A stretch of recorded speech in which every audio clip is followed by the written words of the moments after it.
Welcome back to Orange Nation.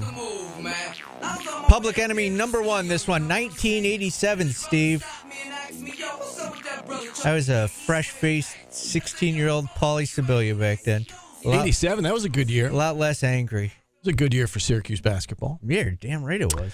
All right, let's go to our guest line and bring on our first guest today. Gerry McNamara, brought to you every Wednesday by William Matar and RomanoCars.com. And if you happen to be watching us on QSportsTalk.com, you see Gerry. Tough one last night, obviously. That goes without saying. We have to start with defense, Gerry. And, 3 straight games now, this team's given up 90-plus points. During this 4-game losing streak, I don't need to tell you the stats, but 61 made threes. You lose by a combined 77 points. What has happened on that end of the floor these last 4 games? We've just gotten blitzed from the three-point line. If you exclude the Duke game where they shot 13 for 26, just over these last 3 games, I think we're giving up 16 threes a game. They made 18 last night to our 4. It's a 42-point differential. It's difficult to make up. And, we're just not covering the perimeter well enough. We're not getting back in defensive transition well enough. We're sending 2 to the ball at times and leaving it 4-on-3 on the back end of it. And, it's just, you can't go all year not giving up 90 and then the last 3 give up 90, 95 a game. If you look at the same stretch, our offensive numbers are actually good. We're scoring 77 points a game in that stretch and shooting 50%, right under 49%. So we just have not gotten the job done on the defensive side of the basketball. It's as clear as day.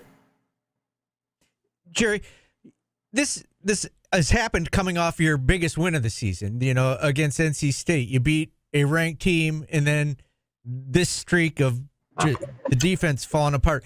What do you think has caused it? You say it's getting blitzed, but is it effort? Is it they don't know the defense? Because I was looking at your schedule, and most of your wins, the number 60 was in the wins on the opponent you beat, and now it's 90. So what's happened? Yeah, it was coming off our biggest win against NC State at home, and then we had the big game against Duke with an incredible crowd, and we just got flat out played.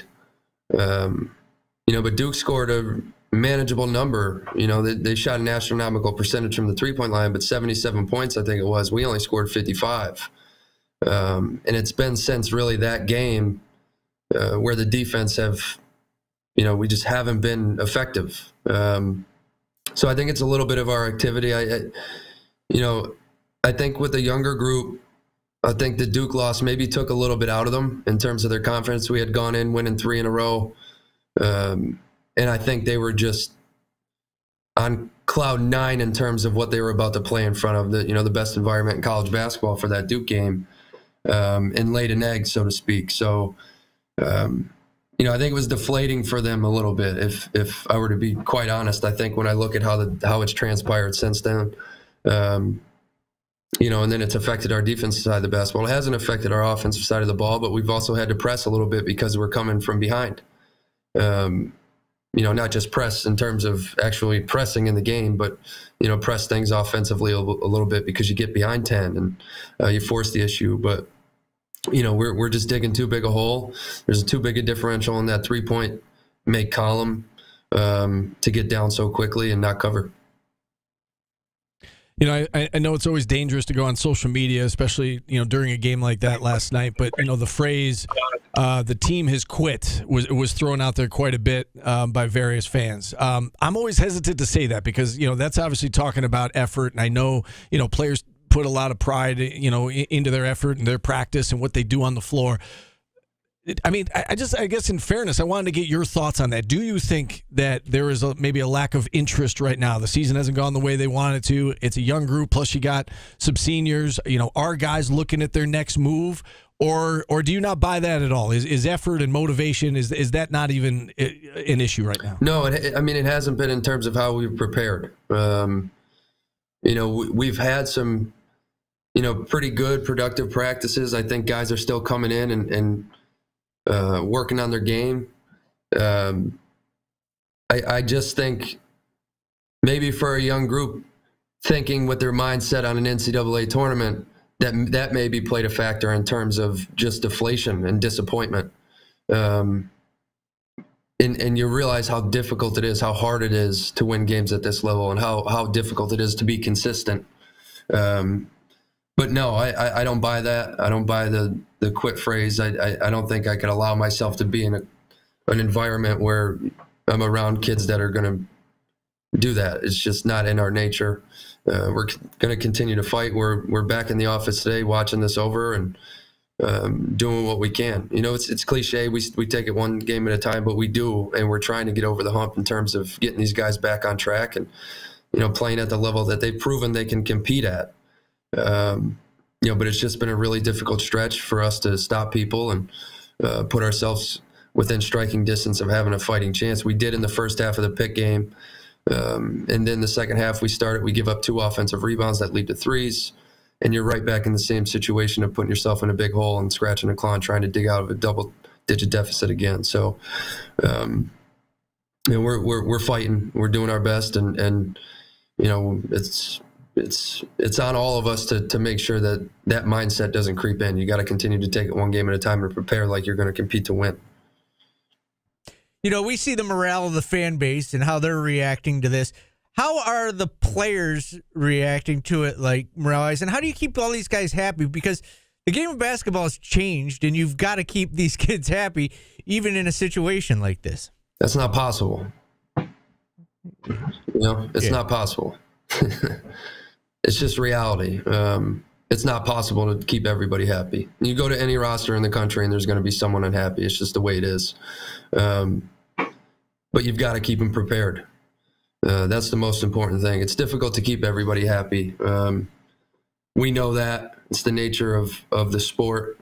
You know, you go to NBA teams, there's guys that are unhappy and they're still earning a paycheck. So the question becomes, does the unhappy filter into being a distraction? And those are the things that we haven't allowed. And certain guys are getting opportunities where they do get a chance to play and try to make an impact. And, you know, then through that, you can coach them. You know, I think that's the important thing is guys have gotten opportunities, and what they do with it, it's a lot of times is based on the preparation. So that's kind of where we're at in terms of that. It's difficult to keep an entire group happy, especially in the environment we are in college basketball.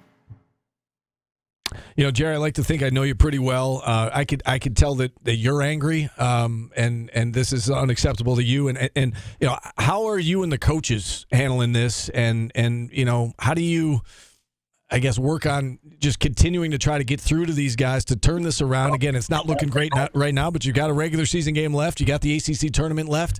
I guess how are you and the coaches handling all this? Probably, as you summed it up, anger, frustration. You do know me well, and you know that I don't take this well. It's just as simple as that. It's unacceptable in terms of how we've come on the lopsided defeats. Really, it's unacceptable. You know, I've been in these situations. I talked to Joe Girard about it the other night. He said, I've never lost like this. And I said, I have down the stretch of a basketball season. I did get run at DePaul. I got run at home on my senior night against Villanova. The most important thing is who you are. What do you stand for? Are you going to turn around and get defeated because you lost a game, or are you going to get back up, dust yourself off, and put your best foot forward? That's the most important thing, you know. And you know, with me individually, I like to draw back on things that I've been through. You know, I've been through this. I've been through it as a player. I've been through it as a coach, in terms of hitting very difficult, tough stretches.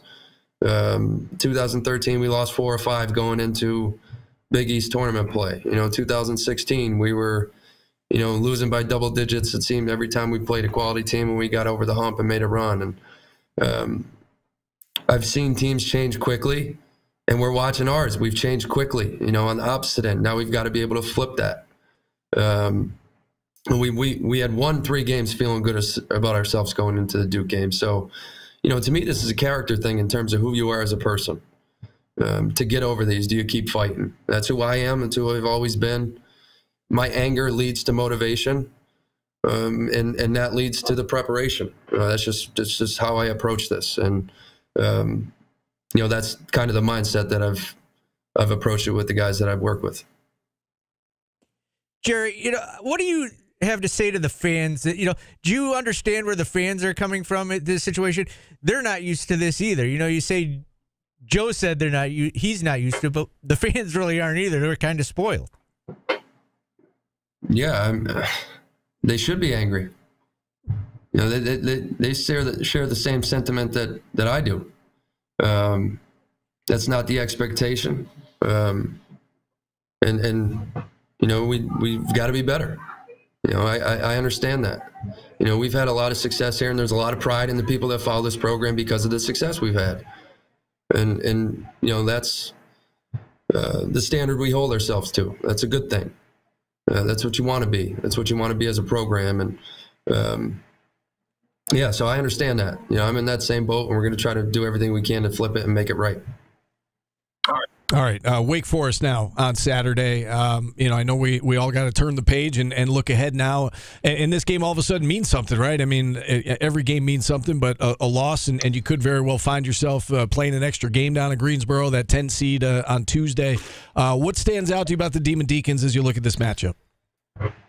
Well, they're a little bit different now that Monsanto had. Unfortunately, I actually watched the game. They played NC State, and he had a knee injury. He's out for the season. Kind of their lethal shooter from the perimeter, but Appleby at the point. It's similar to Alondis Williams last year, where they've gotten this transfer, and he comes in and leads the league in scoring. He's leading the league in assists. He's leading the league in free throw attempts and makes.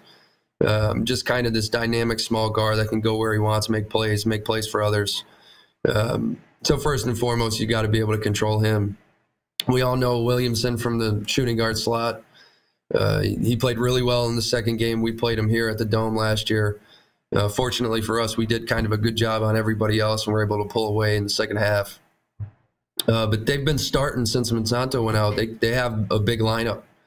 They can start Marsh, Carr, Clintman, who's a talented freshman four-man who can step out and shoot threes. Carr can step out and shoot threes. I think right now they're leading the league in three-point makes per game at 9.5, I believe.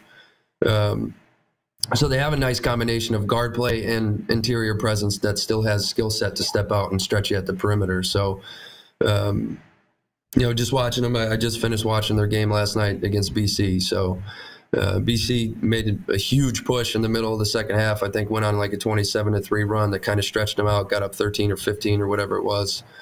Of course, Wake Forest climbs back in and was within striking distance, and BC makes a shot late on a scoop shot with 2 seconds left. So we know what we're facing. We're facing a really quality opponent that could beat anybody, and coming off a loss, they're going to come in here looking for, kind of a turnaround game, and we're sure as heck looking for a turnaround game. All right, last one from me, Gerry, and I know this is probably the last thing you want to talk about right now, but it is a big day for you and Hakeem Warwick, and you're going to have your jerseys retired on Saturday, and there's been a lot of build up to this, and we all think it's long overdue. What does this honor mean to you, and what does it mean that you'll be sharing this honor and sharing this ceremony with one of your good friends, Hakeem? That's what I'm most proud about, is that I get to share this with Hakeem. I'm just so grateful that I played with the guys I played with here, and I'm really, really grateful that I had 3 years with guys like Hakeem Warwick, Josh Pace, Craig Forth, D. Nick, Terrence Mook, that group. But that core group, especially when I came in as a freshman with Josh, Hakeem, and Craig, and Matty Gorman, who I spent 4 years with. So it's just so fitting to me that I get a chance to go in to the rafters with Hakeem Warwick, who I just watched progress year in and year out, and just got better and better as his career went on here. I'm just that to me, it sums up my time here was the guys I played with. So I'm to be honest, I haven't thought about it because of I'm in this. So I haven't given Saturday much thought, just because we're trying to make things right here and get back on track.